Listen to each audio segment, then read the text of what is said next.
Okay, YouTubers, in this video I will be installing the Tsunami digital sound decoder into the Athearn SD60I.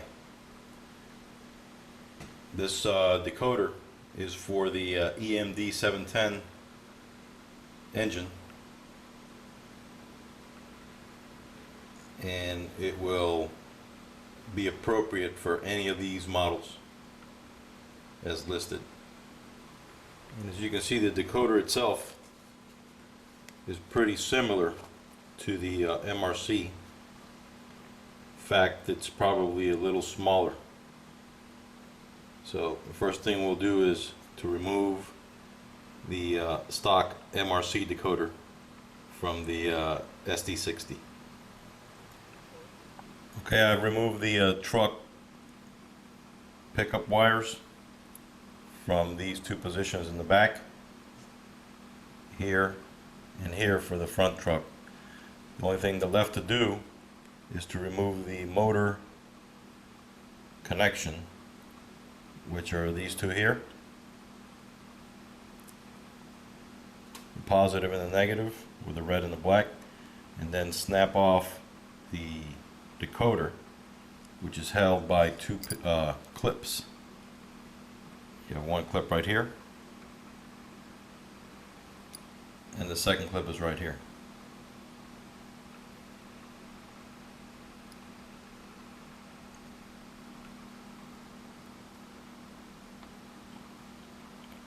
Alright, and there you go. One thing to note is the size difference between the Tsunami and the MRC.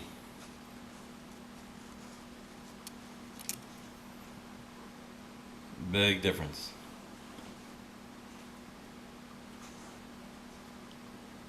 The holes for the pins, since this is made for the Genesis type locomotives, it's just a perfect drop-in, as you can see. However, it will be mounted like this with the capacitors facing down, like so.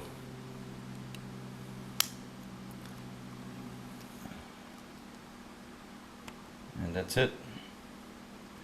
Now, if you still wanted to use the Athearn clips, you can still do so. As you can see, it fits right on there. However, the reliability of this connection is not too good, as I took apart another Genesis because the ditch light wasn't working, and what I discovered was that the clip had worked its way loose from the pin, and the wire was just dangling. So you may want to tin each of the connections with solder, tin the tip of your wire, and then just solder right onto each of the connections. It's a lot more reliable that way. To note, also, on the package of the Tsunami decoder, you have a nice schematic as to where everything connects to. So you shouldn't make any mistakes. It even tells you the positive and the negative number 7 and 8 pin on the decoder for the motor. That probably will be the only thing that I will not solder immediately, so that I can tell if I have it running correctly, forward and reverse. Another thing that you're going to have to do is either buy a male plug for the speaker. The stock Athearn speaker comes with a plug, or simply cut off the plug and solder directly onto the board. Okay, I went ahead and tinned each of the connecting pins except for these two, which are the motor connections, and I went ahead and tinned all the wires. Okay, as you can see, I have the motor wires connected with the clips and that's just temporary to see if I have it wired correctly forward and reverse. The speaker I soldered directly into the board, the rear pickups, and the front pickups. One thing you may be very careful of is when you solder these wires, make sure that the wire does not go beyond the connector and touch something else on the board, as that could happen and that could short out your board.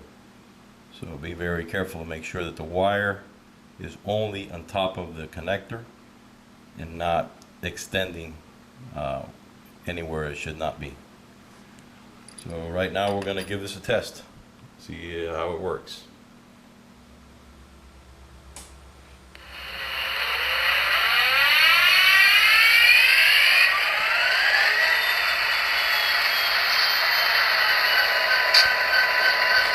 Well, good startup. Even has an LED to show you it's working. Let's see if we got the forward and reverse correct.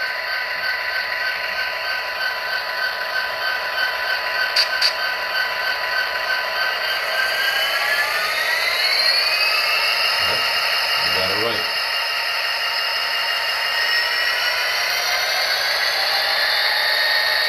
Now, I haven't done any of the CV settings yet. This is just going right from connection to the railroad.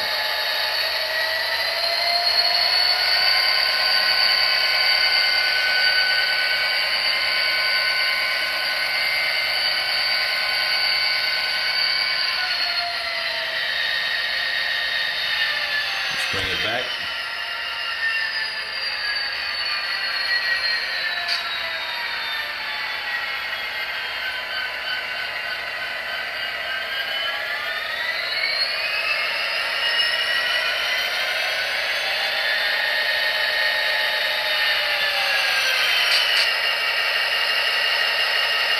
As you recall, this was the CSX Genesis SD60 unit that would not even move at step 6 or 7. And this is after I've done the gear cleanup of the grease and lightly filing down each of the gears.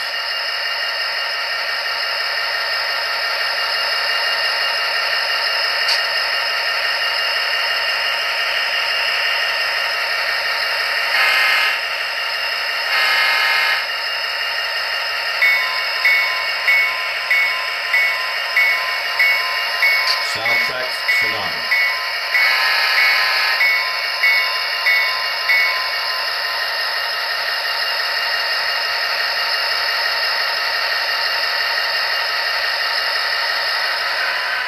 Okay, folks, we're almost there. One thing I need to show you before you go ahead and assemble your model. Let me turn off the lights. And it should show. No, my prime motor is not on fire. That is the LED inside of the Tsunami. So you may want to use a little bit of black paint or tape and take that off, unless you like the glowing red color showing that you have a hot engine. Ha ha ha. I myself am gonna take that off. Alright, I've put some electrical tape here and here to cover the LEDs so they don't shine through the body.